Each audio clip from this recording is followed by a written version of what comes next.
When you think of arm wrestlers who had amazing winning streaks, or who dominated over a relatively long period of time, you might think of names like John Brzezinski, Richard Lupkes, or Levon Saginashvili. But what about the most successful or impressive single year of any arm wrestler's career in history? That year arguably happened very recently, and as far as I'm concerned, might be 2023 for Devon Larratt. Now before you jump down to the comments and start making your case for why I'm crazy and John Brzezinski along with some other notorious pullers had way more successful or prolific years, allow me to make my case in this video.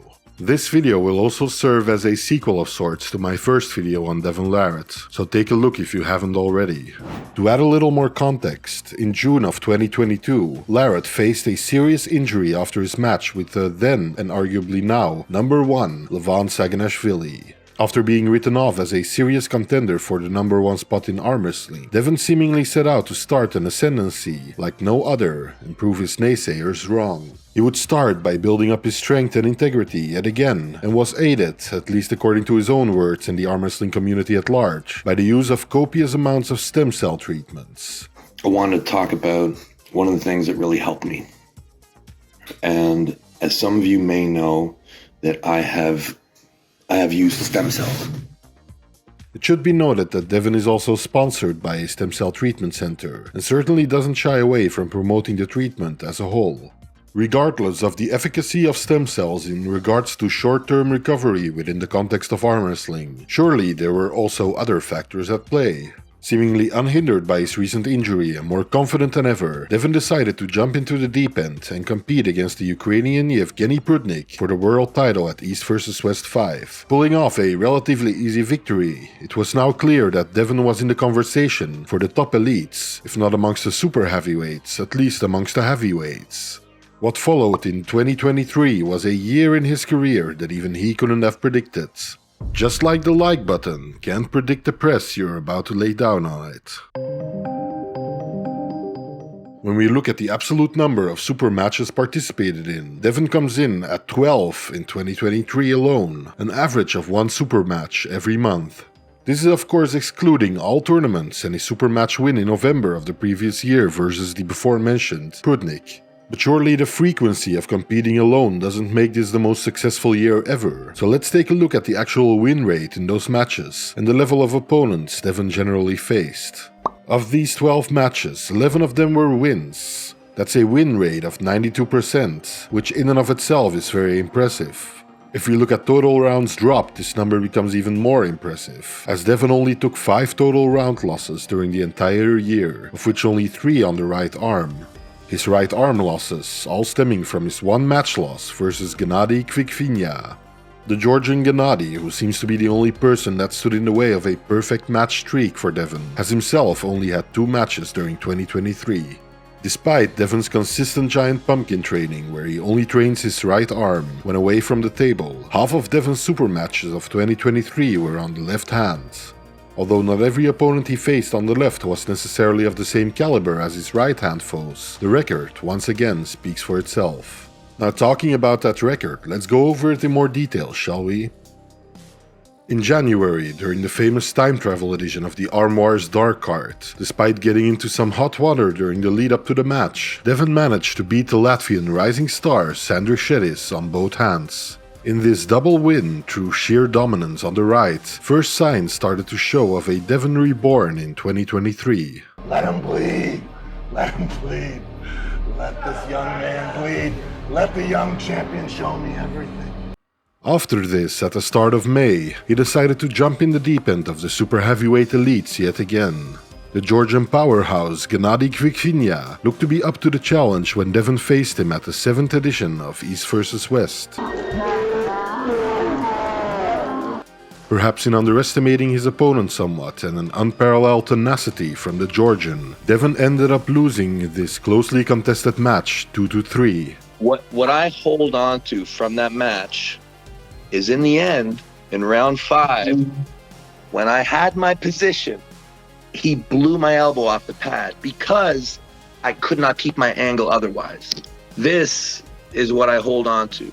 And in the end, he beat me with that move. Although certainly a disappointing loss for the Canadian, this didn't seem to deter Devon at all. Only a few weeks later, Devon would return to the UK, competing at another dark card for Arm Wars, this time a battleground on the left arm.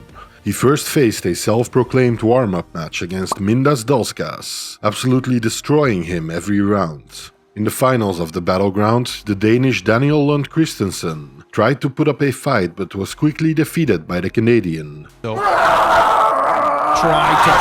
By the start of June, Devon would compete in a super match on the left hand yet again, this time against the Bulgarian powerhouse Jordan Tsonev. Despite Devon's left arm clearly lagging behind his right arm in terms of raw power, it's clear that table smarts and decades of experience were starting to manifest in a very formidable left-handed weapon. By defeating Tsonev, it was clear Devon's left arm belonged amongst the elite also. One of the biggest matches of 2023 came only 14 days later, when Devon would meet Dave Chaffee at the King of the Table 7 event. The two had pulled before and developed quite a bit of a closely contested rivalry. This time, however, Devon seemed unstoppable on the right arm and put on a one-sided performance against the stout American Chaffee. During the AWC Fight Night, Devon's next opponent, Kalinichenko, didn't fare much better on the left arm. In fact, it seems like Larratt had turned his performance up a notch and looked more formidable on the table than perhaps ever. Maybe this was in part because he was ramping up his training in the lead-up to one of the most anticipated matches in arm wrestling history. The Italian champion, Hermes Gasparini, had given Levan, the man who only a year ago injured and swept Devon in a match, serious trouble during their match. Because of this, Devon came in as an underdog in this super match versus Hermes at the 9th edition of East vs West. However, come match day, it quickly became clear that Hermes had seriously underestimated his Canadian opponent and the effect Devon would have on his nerves. Clearly outclassing Hermes, Devon took the match in convincing fashion and by doing so, letting everybody know he was in an unprecedented shape.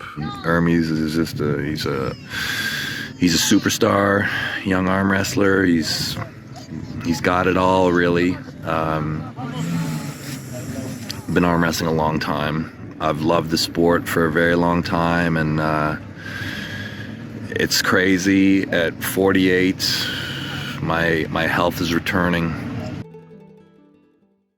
Coming off a win this big against the de facto number 2 arm wrestler in the world, Larratt didn't rest on his laurels and chose to pull the massive Georgy Tsvetkov, this time on the left arm, only 3 weeks later at Arm Wars. I thought you were gonna be way stronger, Georgie. What was that?